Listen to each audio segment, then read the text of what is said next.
Prinsip tata guna lahan menurut Hamid Shirvani adalah pengaturan penggunaan lahan dilakukan untuk menentukan pilihan yang terbaik dalam mengalokasikan fungsi tertentu sehingga kawasan tersebut dapat berfungsi sebagaimana seharusnya. Tata guna lahan harus direncanakan dengan pertimbangan yang seimbang antara kepentingan ekonomi, sosial, dan publik. Kontras yang menyeratkan sepadan di Jalan Kopral Bosan, Kota Bekasi. Halo semuanya, kali ini saya akan jalan-jalan menyusuri lingkungan sekitar dan mencoba untuk mengamati fenomena arsitektur kota melalui pendekatan fungsionalis. Pendekatan fungsionalis memiliki arti melihat suatu kota sebagai wadah untuk mengakomodasi berbagai aktivitas atau fungsi yang mencakup fungsi hunian, kerja, dan rekreasi, dan bagaimana aktivitas-aktivitas tersebut ditata dan saling terhubung. Nah, sekarang saya berada di Jalan Kopral Bosan yang merupakan salah satu jalan di Kelurahan Pekayon Jaya, Kecamatan Bekasi Selatan, Kota Bekasi. Ada beberapa hal menarik yang dapat kita bahas dari jalan ini. Apabila dilihat dari Maps, sekarang kita berada di titik ini.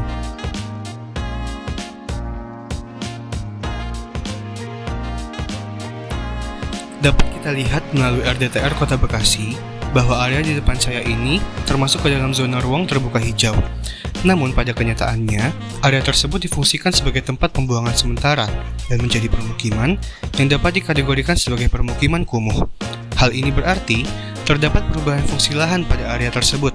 Namun, hal ini adalah sesuatu yang kurang baik karena berdasarkan RDTR, fungsi yang seharusnya diwadahi pada area tersebut adalah RTH yang merupakan salah satu bagian dari area konservatif.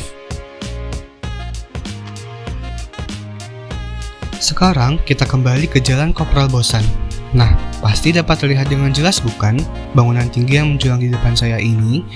Bangunan ini adalah GKL Isabella Tower, sebuah apartemen yang merupakan bagian dari wilayah pengembangan Grand Kamala Lagoon. Grand Kamala Lagoon adalah proyek pengembangan kawasan milik PT PP Property Tbk yang tata ruang dan lanskapnya dirancang oleh Development Design Group, sebuah firma arsitektur asal Amerika. Terdapat daerah resapan air berupa danau besar di area ini. Merespons konteks yang ada, Grand Kamala Lagoon memiliki konsep floating city dalam perancangannya. Berikut adalah master plan dari Grand Kamala Lagoon. Dapat dilihat dari maps dan master plan yang telah ditunjukkan sebelumnya, bahwa area TPS dan permukiman kumuh tadi terletak benar-benar bersebelahan dengan wilayah pengembangan Grand Kamala Lagoon. Meski sama-sama merupakan area residensial, perbedaan kelas di mana yang satu merupakan permukiman kumuh dan yang satu lagi merupakan apartemen kelas menengah menunjukkan adanya kontras pada wilayah ini.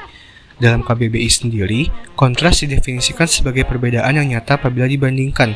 Hal ini dapat langsung diketahui bahkan ketika kita baru memperhatikan area tersebut dari kulitnya saja, yaitu dengan melihat elemen-elemen fisik yang ada. Kontras ini tentu saja menciptakan sebuah sempadan semu di kalangan masyarakat, baik itu dari sisi ekonomi maupun sosial. Pengembangan Grand Kamala Lagoon tentunya memberikan pengaruh terhadap kawasan di sekitarnya, seperti meningkatnya harga tanah dan bertambahnya lapangan pekerjaan. Selain itu, kawasan ini juga berkembang menjadi sebuah public space yang berperan sebagai generator aktivitas warga sekitar. Contoh aktivitas yang sering dilakukan oleh warga sekitar adalah lari pagi. Trotoar lebar yang terdapat di dalam kawasan Grand Kamala Lagoon sering dimanfaatkan sebagai trek lari, yang menyebabkan berkumpulnya banyak orang dalam suatu lingkup tempat yang sama. Dengan berkumpulnya banyak orang dalam suatu tempat, interaksi sosial juga dapat terjadi. Selain interaksi sosial, banyaknya orang tersebut juga memicu terjadinya aktivitas ekonomi yang menyesuaikan kebutuhan orang-orang yang datang. Pedagang kaki lima, warung kecil yang bermunculan di depan pintu masuk Grand Kamala Lagoon dapat menjadi contoh dari aktivitas ekonomi yang muncul.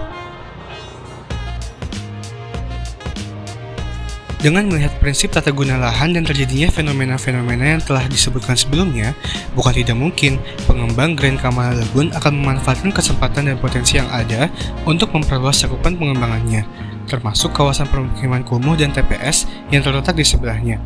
Terutama apabila mempertimbangkan sampah yang sudah menggunung dan dapat dibilang benar-benar mengganggu, baik itu bagi penglihatan maupun penciuman.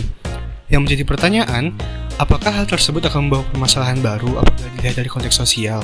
Karena potensi penolakan dari masyarakat setempat akan tetap ada, meski hanya seperti sebuah jarum dalam setumpuk jerami. Mari kita lihat beberapa tahun ke depan.